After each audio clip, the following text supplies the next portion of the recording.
membawa Kristus kepada bangsa-bangsa dan bangsa-bangsa kepada gereja Tuhan. 9 Jun 2025. Kemuliaan dan kehormatan. Mazmur bab 8 ayat 3 hingga 6.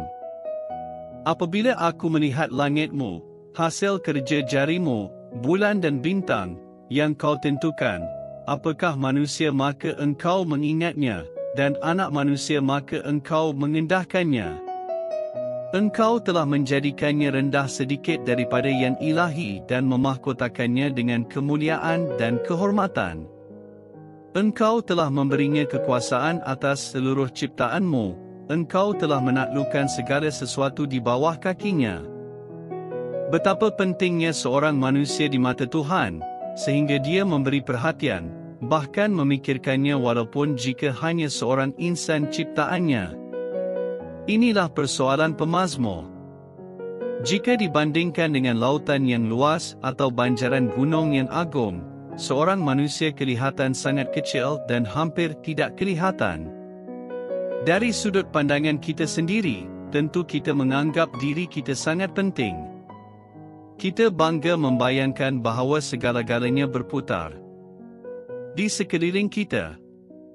Akan tetapi, apabila kita memandang ke langit pada malam yang penuh dengan bintang-bintang atau teringat akan dosa-dosa yang kita lakukan, tiba-tiba kita terasa sangat kecil. Inilah pengalaman pemazmur. Dia memandang ke langit yang terbentang luas pada waktu malam lalu bertanya kepada Tuhan, apakah manusia maka engkau mengingatnya? Tuhan benar-benar pedulikan manusia yang diciptanya.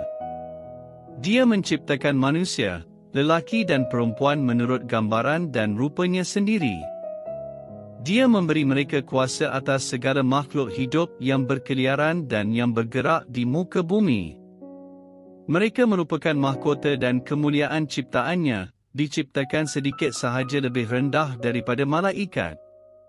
Namun begitu, kemuliaan dan kuasa itu tidak mencukupi bagi manusia yang dicipta oleh Tuhan.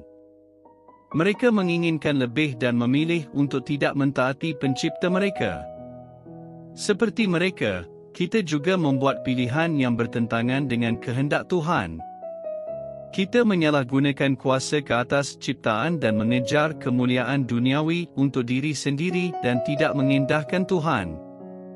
Kita adalah manusia yang berdosa tetapi kita tetap berharga di mata Tuhan sehingga Dia mengutuskan anaknya untuk menjadi juru selamat kita. Penulis kitab Ibrani menggunakan kata dari kitab Mazmur ini untuk menggambarkan pelayanan Yesus di dunia dan misi penyelamatannya. Yesus merendahkan dirinya untuk dilahirkan sebagai manusia dan untuk seketika waktu, kedudukannya lebih rendah daripada malaikat. Yesus menderita dan mati di atas kayu salib untuk menebus dosa dunia.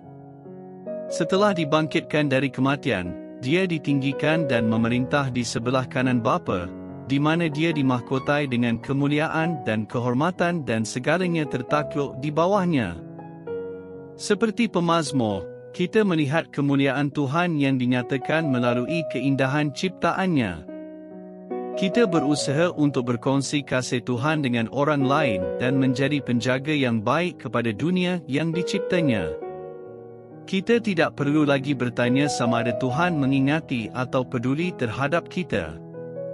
Kita boleh melihat bintang-bintang di langit pada waktu malam dan mengingati sebiji bintang istimewa yang suatu ketika dahulu mengumumkan kelahiran Yesus.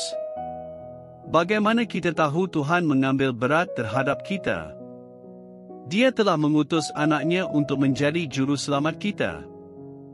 Kita berdoa, Tuhan, saya tahu Engkau pedulikan saya kerana Engkau telah mengutus anakmu untuk menjadi juru selamat saya. Amin.